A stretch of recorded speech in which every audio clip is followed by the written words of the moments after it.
I am from Ceylon. It's a little island under India. It has got a different name now, but I prefer to call it Ceylon. And I was born in 1949. I'm 72 now. And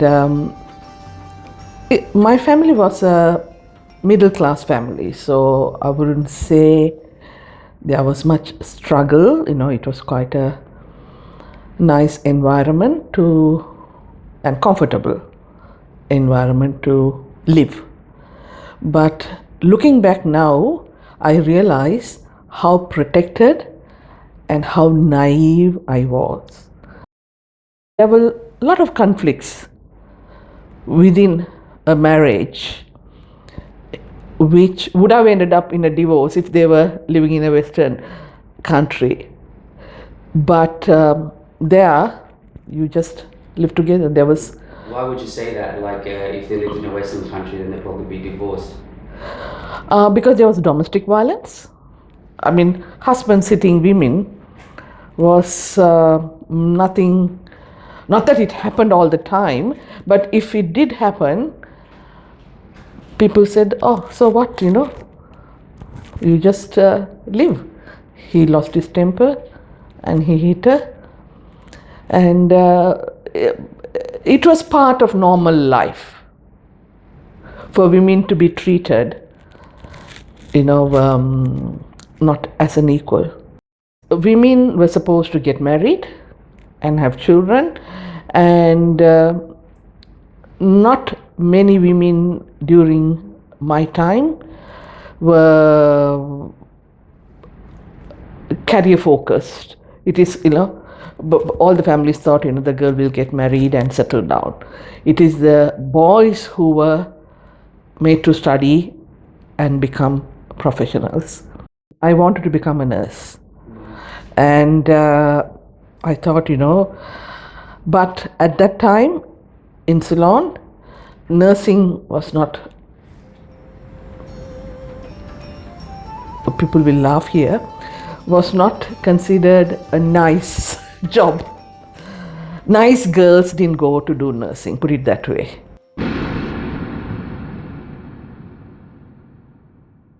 What we told our children was that it is their life and they can choose what they want to do, but they need to do their best because their future depends on what they put in. I mean, we chose to bring our children to Australia. They didn't ask to come here.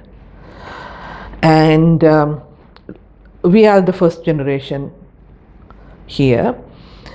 And a lot of people tell their children how much they sacrificed for their benefit, for the children's benefit. And therefore, they need to listen to their parents and do what they want them to do, which I think is very unfair because, as I said, the children didn't ask to come here.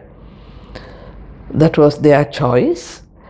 And what I find is that a lot of people in our generation have brought their bodies here to Australia, but their mindset is still back the way it was at home. So they want to bring up their children the way they were brought up, where the parents tell the children what to do. And these children who are here are really conflicted because back home, I was the same person at home and the same person when I go out. But with these children, they have a different personality when they are at home and they go into the mainstream, then they have to adapt themselves to fit into the mainstream. So it is really very difficult for our children, and we need to remember that and help them. Back at home, doctors were supposed to be, high up in the social ranking because they had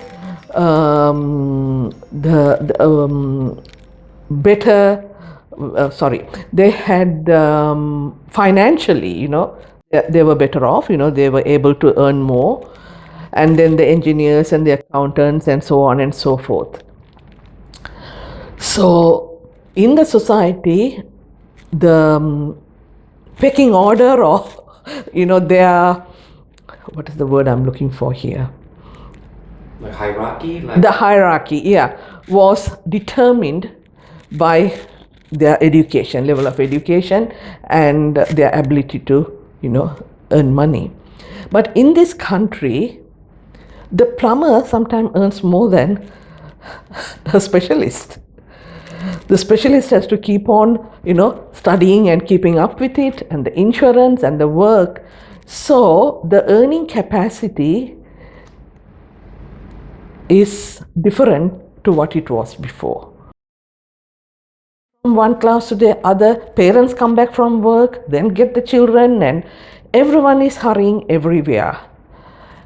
There is not much family time that is being spent. So these poor children are stressed even as children. And when they grow up, then when they go into the work environment, there is more stress for them. They haven't got the same resilience that we had, because we had a very relaxed life. And now, according to the statistics, scientific statistics, even children are going through mental illness because of the pressure that is put on them. Back home, if you didn't get into university, then your life was over. There were no technical college, or you couldn't, just do something for 2-3 years and then hope to go back to university, which you can do in this country. Even as an adult, I can go to university and study. So there are so much of opportunities here available for your children. So just allow them to be children and grow and enjoy life with them. What you are teaching your children now is, you need to be busy to show that you are successful. If you are not busy, that means, you are not successful. You have got so much time on your hand. But at the end of the day, your happiness, inner happiness, is the most important thing, and that is something that parents are not teaching their children. If you think wealth is equal to happiness, then James Packer should be the happiest man in Australia. So money doesn't buy you happiness. That is what we have to teach our children. Not that, they shouldn't be ambitious, or, they must try, but just because they are going to earn a lot does not mean they are going to be happy. But your inner happiness, the tranquility and peace, that is the most important thing in the life.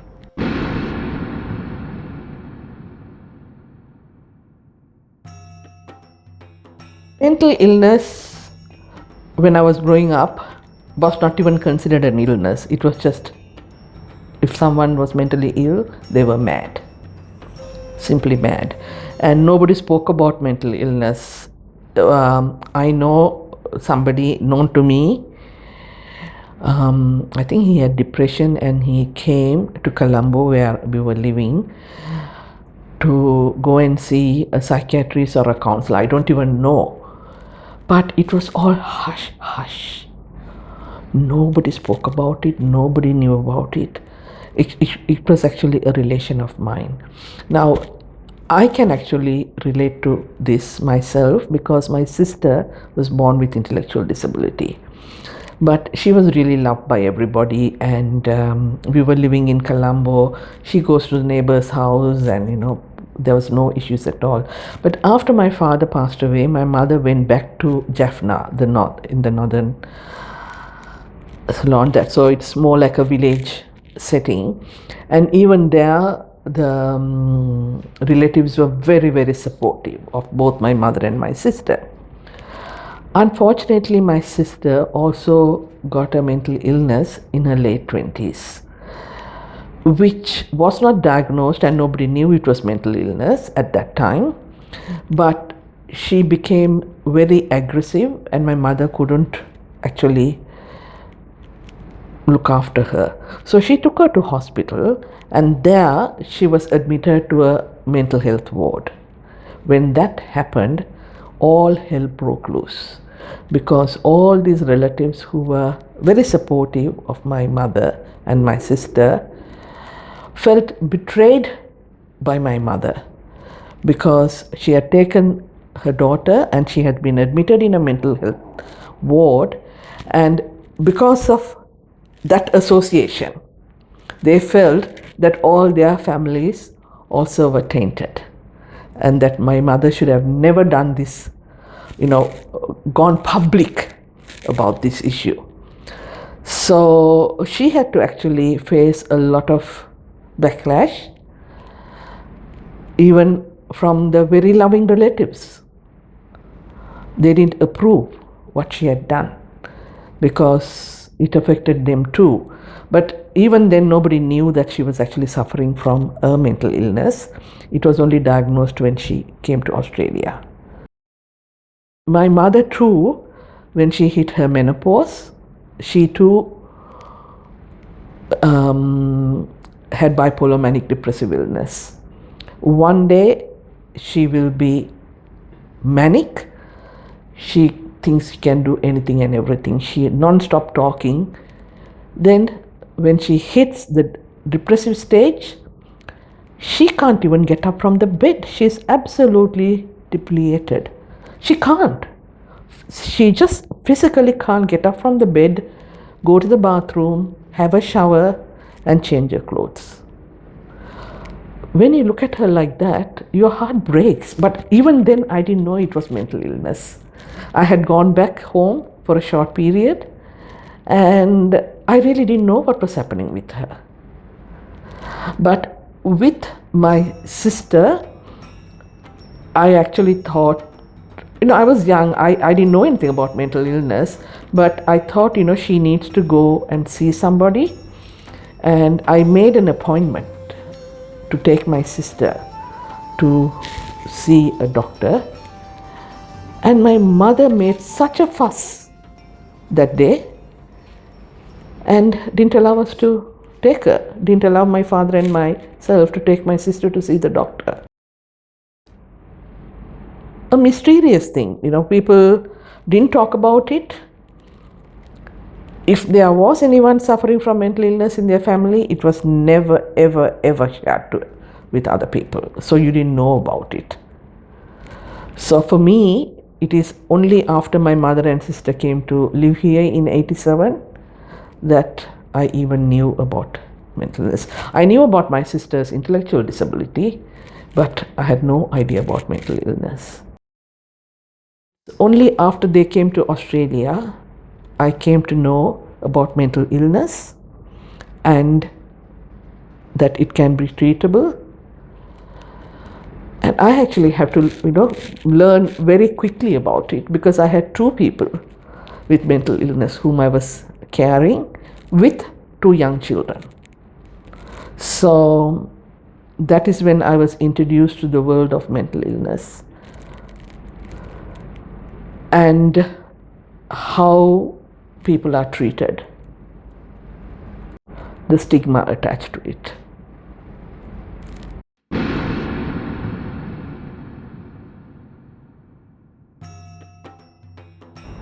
I would say, let the children be children and enjoy and explore the world. Times are changing so much now. When we were growing up, there were very little different professions, like, either it's a doctor, engineer, or accountant, or teacher, or nurse. But now there are jobs which we never even dreamt of or never even heard of. And some children are early bloomers, so they can study from the beginning. Some children are late bloomers, so maybe they will shine later on in their life. You need to make them understand that they have to do something for their life. They can't just sit there, expect the parents to provide, and what is going to happen after the parents. So give them a lot of experience in many different fields to see what actually interests them. And nowadays, if a child wants to become a photographer, then they can become a professional photographer. If you are worried, ask the children to have some sort of a backup plan. If that doesn't work, then what can you do? So maybe they can do some studies and try their ambition as a hobby to begin with. Or if there are formal ways of actually studying for those hobbies to make it their profession, let them go. Let them do it. Because now there are so many different avenues for them to explore. So get your head out of that traditional medicine and let the children enjoy their childhood and do something that they love to do as adults to earn their money, so that they will have a better satisfaction and happiness in their life. Don't live your life through your children. You have brought them to the earth here, but that does not mean you own them. They are there for you to feed, clothe, and guide, but they have to make their own decisions. You can help them with the decision by giving them, various things, tools for them to make the right decision. But end of the day, it is your child's life. Sometimes, people have to make mistake. No one is beyond mistake. But that is part and parcel of life. And that will make your child a better person. And teach your child that failure is part of life. Because nowadays, the parents are so protective. They don't let the child fail in any way.